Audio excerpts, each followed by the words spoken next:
em Marcos capítulo 8, a partir do versículo 34. Que vai nos dizer assim, a minha Bíblia está aqui como um título: cada um deve levar a sua própria cruz. E chamando a si a multidão com seus discípulos, disse-lhes: se alguém quiser vir após mim, negue-se a si mesmo, tome a sua cruz e siga-me. Porque qualquer que quiser salvar a sua vida, perdê-la-á. Mas qualquer que perder a sua vida por amor de mim e do Evangelho, esse a salvará. Pois que aproveitaria o homem ganhar todo mundo e perder a sua alma? Ou que daria o homem pelo resgate da sua alma? Porquanto qualquer que entre esta geração adúltera e pecadora se envergonhar de mim e das minhas palavras, também o Filho do Homem se envergonhará dele quando vier na glória de seu Pai com os seus anjos. Amém? Amém. Irmãos, essa passagem é muito conhecida, talvez uma das mais conhecidas da Bíblia, né? E assim como eu já ouvi, eu tenho certeza que a igreja também já ouviu centenas de vezes pregações sobre essa palavra, mas nós sabemos também que a palavra de Deus, ela se renova cada dia, né? Então, o Senhor falou muito comigo através dessa palavra, que hoje, irmãos, nós vivemos uma geração em que nós não estamos dispostos a perder nada por amor do Evangelho, por amor a Cristo, né?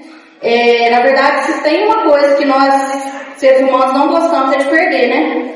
E desde pequeno, desde quando a gente é criança, a gente nunca gosta de perder. Eu tenho meus 2 pequenininhos lá em casa, e quando a gente brinca de alguma coisa, ninguém quer perder. E sempre, o que perde, sempre chora, briga e não aceita perder, né? Porque a gente não gosta de perder. E a triste realidade, irmãos, é que infelizmente hoje, nós não estamos vendo mais diferença entre o justo e os ímpios. Né? Porque, infelizmente, ao invés de nós influenciarmos, nós estamos sendo influenciados, né? Isso é uma triste realidade. E quantos aí fora estão perecendo, e nós, o que nós estamos fazendo por essas vidas, por essas almas, né?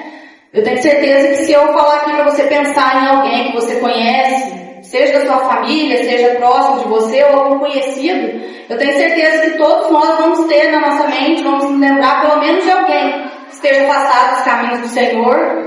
E o que nós estamos fazendo por essas pessoas? Né? Muitas das vezes nós não estamos nem orando por essas pessoas, nós não estamos falando de Jesus para essas pessoas, e as pessoas aí fora estão perecendo. E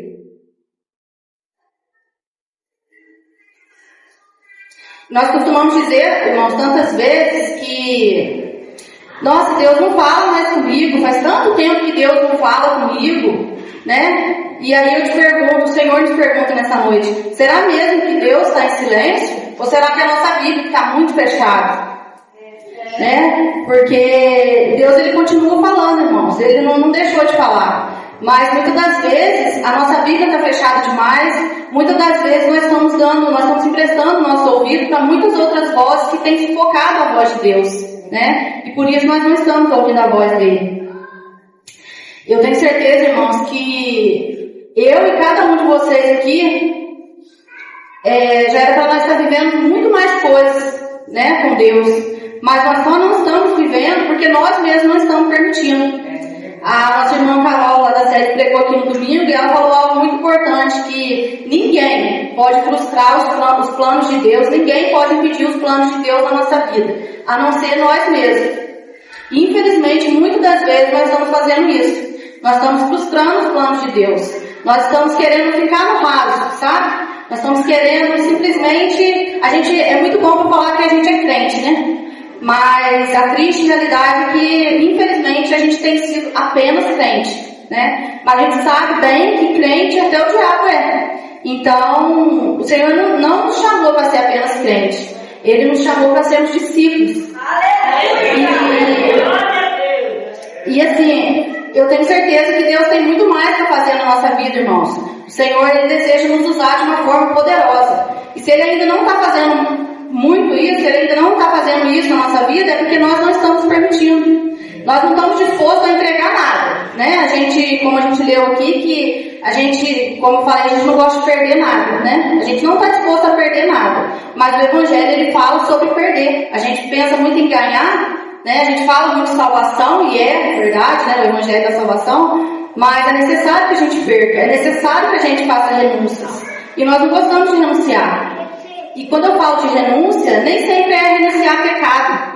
Muitas das vezes o Senhor nos pede para renunciar a coisas que não é pecado, mas que tem nos tomado o lugar que Deus gostaria que nós estivéssemos.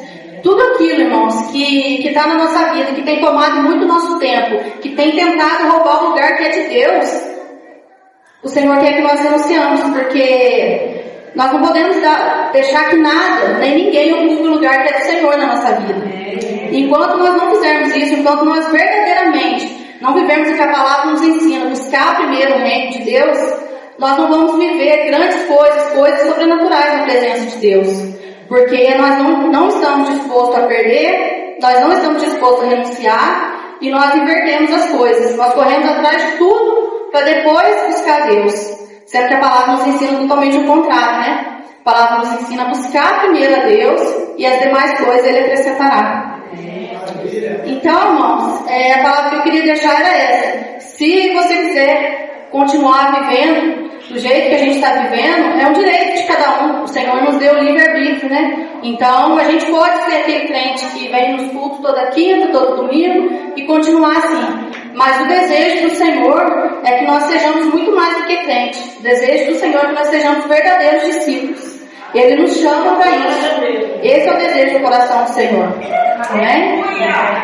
E para finalizar, com a autorização do pastor, eu queria fazer uma oração. Pode, pastor? Eu queria convidar a igreja a ficar de pé, fechar os seus olhos.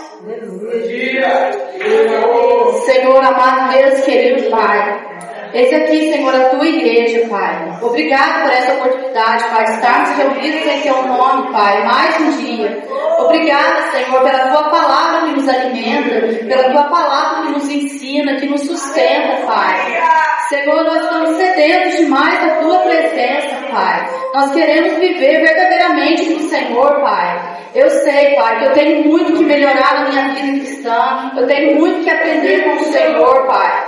Mas esse aqui, Senhor, é um povo que deseja mudança, Senhor. Que deseja ser verdadeiramente cheio do Teu Espírito Santo, Pai. Senhor, nos ensina a sermos dependentes de Ti, Senhor. Nos ensina, nos capacita, Pai, para sermos instrumentos do Senhor nessa terra, Pai. Em nome de Jesus, Pai. Enche Teu povo com a Tua presença, Pai. Enche esse lugar com a Tua glória, Pai. Em nome de Jesus, nos fortaleça nos Teus caminhos a cada dia, Pai. E nos ensina, Pai, a não permitir que nada nem ninguém roube o lugar que é do Senhor na nossa vida, Pai. Assim nós te pedimos, Senhor, e já te agradecemos em nome de Jesus. Amém. Amém.